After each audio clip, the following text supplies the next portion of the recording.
Election होना है, 22 जनवरी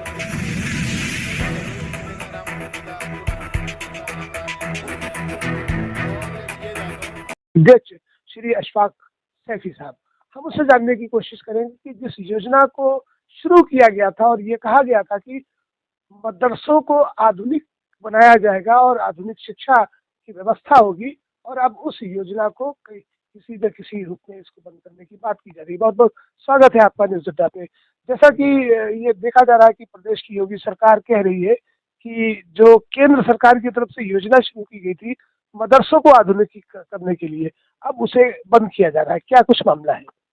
देखिए, 2014 में जब पहली बार माननीय प्रधानमंत्री नरेंद्र मोदी जी बने, तब उन्होंने एक नारा दिया था, एक हाथ में कुरान और एक हाथ में कंप्यूटर। माने उन्होंने देखा मुस्लिमों की आर्थिक स्थिति बहुत खराब है, शिक्षा का स्तर बहुत नीचे है। उसको उठाने के लिए उन्होंने ये काम किया कि मदरसों में पढ़ने वाले जो बच्चे हैं वो एक अच्छी तालीम हासिल करें, उनको भी कॉन्वेंट स्तर की तालीम मिलनी चाहिए, और दीनी तालीम के साथ साथ वो बच्चे भी हिंदी, इंग्लिश, गणित, विज्ञान पढ़ें, जिससे पढ़ लिख कर बच्चे आईएएस, आईपीएस, डॉक्टर, इंजीनियर बने। ये माननीय प्रधानमंत्री जी की सोच थी, और वो सोच लगभग काम लगातार हो भी रहा था। उससे आप देख रहे होंगे, यूपीएससी की परीक्षाएं हो, चाहे इंजीनियरिंग की परीक्षा हो, चाहे डॉक्टरी की परीक्षा हो, सभी परीक्षाओं में अल्पसंख्यक समुदाय के बच्चे और बच्चियां बहुत अच्छी संख्या में उन परीक्षाओं को पास करके आ रहे थे। तो इसलिए अब ये 10 साल के लिए ये योजना थी, अब उसका रिन्यूअल होना चाहिए। अगर ये रिन्यूअल नहीं होती है ये योजना, तो 25,000 शिक्षकों के तो जीवन से खिलवाड़ है ही है। वो आखिर कहाँ जाएंगे, उनके लिए नौकरियों की स्थिति क्या रहेगी। उनका जो केंद्रांश काफ़ी समय से नहीं मिला है, वह भी उनको मिलना चाहिए। पर लाखों नहीं बल्कि करोड़ों अल्पसंख्यक समुदाय के बच्चों का भी भविष्य खराब हो जाएगा। जिन बच्चों ने माननीय मोदी जी के आने के बाद उनकी आंखों में खुशी की चमक आई थी कि हम भी अब मदरसों के वो कॉन्वेंट स्कूल की तर्ज पर पढ़ेंगे, और हम भी इंग्लिश पढ़ेंगे, हम भी कंप्यूटर चलाएंगे, और हम भी गणित पढ़ेंगे। ये उनके अंदर एक उत्साह का जो माहौल था, वो अगर ये योजना का नवीनीकरण नहीं होता है तो निश्चित रूप से उन बच्चों को एक निराशा हाथ लगी। अभी ज्यादा वक्त नहीं गुजरा है कि संघ संचालक मोहन भागवत जी दिल्ली में इमामों के चीफ सोहेब इलियासी से मिले, मदरसों के बच्चों से मिले, उनसे कुरान की आयतें सुनी, और उन्होंने कहा कि मदरसों के बच्चों को मुख्य धारा में आना चाहिए। और प्रधानमंत्री नरेंद्र मोदी भी इस बात को कहते हैं कि एक हाथ में कुरान और एक हाथ में कंप्यूटर। उसके बावजूद जब इस तरह की बात कही जा रही है कि इस योजना को बंद किया जाएगा, तो सबका साथ सबका विकास के जो दावा किया जा रहा है केंद्र की मोदी सरकार या उत्तर प्रदेश की योगी सरकार, या यूं कहे कि डबल इंजन की सरकार के द्वारा, तो कहीं ना कहीं पर अल्पसंख्यकों के साथ इस तरह का दुराभाव किया जा रहा है। क्या कहना है इस पर आपका? योजना बंद नहीं की जा रही है, योजना 10 साल के लिए बनाई गई थी, तो दोबारा उसका नवीनीकरण होना है। तो उस नवीनीकरण के कारण हम वो योजना अभी अटकी हुई है, उसका नवीनीकरण हो, ये हम लोगों की मांग है। कहने का मतलब यही है, अगर उसको रिन्यूएबल नहीं करते हैं तो इसे ये समझ लिया जाएगा कि इस योजना को बंद कर दिया गया है। और दूसरी चीज यहाँ पर ये आती है कि मदरसों में जो शिक्षक कार्यरत हैं उनके मानदेय की बात की जा रही थी। हजारों ऐसे शिक्षक हैं जिनको अभी तक मानदेय नहीं दिया गया है, उसका भी मुद्दा सामने आया था। देखिए, जो शिक्षक हैं जिन्होंने अल्पसंख्यक समाज के बच्चों को मदरसों में पढ़ाया है, उसमें हिंदू समाज के भी हैं। और मैं आपको बता दूं, मदरसों के अंदर अल्पसंख्यक समाज के साथ साथ हिंदू समाज के भी बच्चे गरीब जो पढ़ते हैं, वो भी वहाँ पढ़ते हैं। और वो मकसद उनका सिर्फ यही है, जो गरीब है, यतीम है, उनके पास, परिवार के पास इतनी सुविधा नहीं है कि वो उनको अच्छे स्कूल में पढ़ा सके। इसी को देखते हुए माननीय प्रधानमंत्री जी ने जब देखा कि आज़ादी के 70 साल बाद भी आज अल्पसंख्यक अपने को ठगा हुआ महसूस कर रहा है, कांग्रेस की सरकार रही हो, चाहे सपा की सरकार रही हो या बसपा की सरकार रही हो, किसी भी सरकार में अल्पसंख्यकों की शिक्षा पे कोई चिंता नहीं की, उनकी चिकित्सा की किसी ने चिंता नहीं की, उनकी सुरक्षा की किसी ने चिंता नहीं की। मोदी सरकार ऐसी सरकार है जिसने मदरसों के अंदर दीनी तालीम के साथ साथ दुनियावी तालीम पढ़ाए जाने का बात कही, उनके हाथ में कंप्यूटर लाने की बात कही। तो निश्चित रूप से हम पूरा देश जो अल्पसंख्यक समाज मोदी साहब का शुक्रिया अदा करता है। और साथ में हम ये मांग करते हैं जिस योजना से अल्पसंख्यक समाज के बच्चे कॉन्वेंट स्कूल की तर्ज पर पढ़ रहे थे, उनको उस योजना को नवीनीकरण करने की कृपा करें और ये योजना चालू रखें। एक सवाल उसके बाद आखिरी सवाल होगा। प्रधानमंत्री नरेंद्र मोदी अपने बयानों में लगातार इस बात को कहते हैं कि देश के किसी भी वर्ग को अछूता नहीं रखा जाएगा, वो चाहे मुस्लिम अल्पसंख्यक समाज हो या कोई भी समाज हो।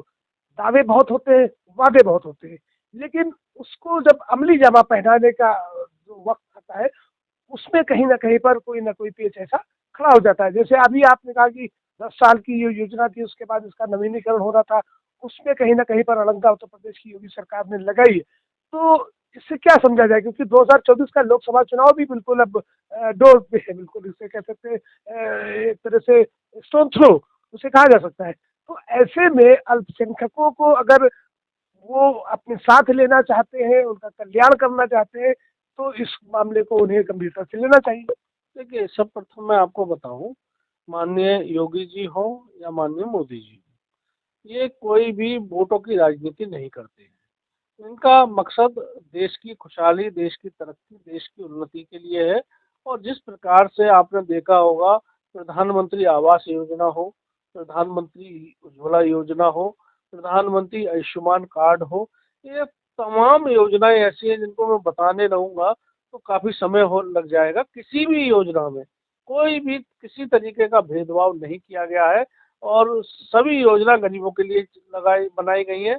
और उन गरीबों में अल्पसंख्यक भी हैं, पक्के मकान अल्पसंख्यकों को दिए हैं, गैस फ्री अल्पसंख्यकों को दी जा रही है। तो जो मोदी जी की गारंटी है कि किसी के साथ कोई भेदभाव नहीं है और सबको बराबरी का अधिकार है, सबका साथ, सबका विकास और सबके विश्वास का जो नारा है, वो माननीय मोदी जी और योगी जी की सरकार पूरा कर रही है। नहीं, आप मोदी गारंटी की बात करते हैं, अभी आपने देखा होगा लखनऊ के अकबर नगर में जिस तरह से लोगों के आशियानों को उजाड़ा गया, और ऐसे बहुत सारे मामले आए हैं जहां पर ये तस्वीरें सामने आई, पूरा देश देख रहा है। तो इसे कैसे समझा जा सकता है कि प्रधानमंत्री मोदी कह रहे हैं कि जो जिन योजनाओं का जिक्र आप कर रहे हैं वो कांग्रेस के समय की, जब यूपीए सरकार थी उस समय की ये योजनाएं थी, उसका नाम बदलकर मनरेगा की बात कर ले और भी तमाम योजनाएं हैं, और मोदी गारंटी की बात की जा रही। तस्वीरें सामने, देश का किसान सड़कों पर बैठा हुआ है, अपने हक की आवाज उठा रहा है। प्रधानमंत्री नरेंद्र मोदी कतर में जाकर उद्घाटन कर रहे हैं, अबू धाबी में मंदिर का उद्घाटन कर रहे हैं। तो मंदिर मंदिर खेला जा रहा है देश में, तो कैसे समझा जाए कि सबका साथ सबका विकास होगा? नहीं, सब प्रथम आज मैंने जो प्रेस वार्ता बुलाई है वो जो आधुनिकीकरण के लिए मैंने बुलाई है। बाकी ये जो विषय आपने जितने नहीं नहीं, उठाए जिस हैं, तरह से आपने गुणगान किया प्रधानमंत्री नरेंद्र मोदी का, मुझे गुणगान नहीं किया है मैंने जो दिख रहा है। और चलिए, अगर आपको अगर नहीं दिख रहा है तो मैं आपको ले चलता हूँ ऐसी मुस्लिम बस्तियों में जहाँ गरीब एक सपना देखता था कि वो उसके सर पर कभी पक्की छत होगी, उसको 2.5 लाख रुपए देकर पक्की छत देने का काम मोदी जी ने नहीं किया है। आप बताइए। मुट्ठी भर लोगों को छत दे दी और अकबर नगर में हजारों लोगों को बेघर कर दिया। मुट्ठी भर, मुट्ठी, बिल्कुल, आप आंखों में देखिए ना। आपका एक तो मैं माफी चाहते हो कहूँगा, मुट्ठी भर नहीं है, 60 लाख लोगों को घर दिए, 60 लाख, जिसमें अल्पसंख्यक समाज के लोगों की बता रहा हूँ मैं, उनको जिनके घरों में बीमारी के कारण मकान गिरवी लग जाते थे, जेवर गिरवी लग जाते थे, उनके यहाँ आप देखेंगे तो आयुष्मान कार्ड उनको संजीवनी का काम कर रहा है।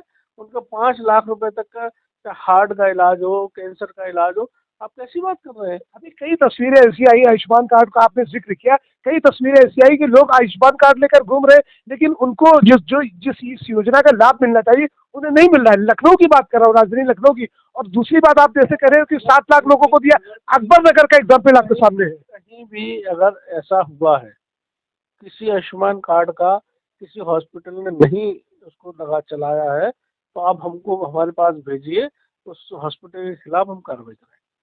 चलिए, हमसे बात करने के लिए बहुत बहुत शुक्रिया। तो दर्शकों, अभी हमने बात की अशफाक सैफी साहब से, जो उत्तर प्रदेश अल्पसंख्यक आयोग के अध्यक्ष है। जिस तरह से मदरसों को आधुनिकीकरण करने की बात प्रधानमंत्री नरेंद्र मोदी के द्वारा वो योजना चलाई गई थी, अब ये खबरें आ रही हैं कि उत्तर प्रदेश की योगी सरकार के द्वारा इस योजना को रोका गया, इसका नवीनीकरण नहीं किया गया है, जैसा कि अशफाक सैफी साहब ने कहा है।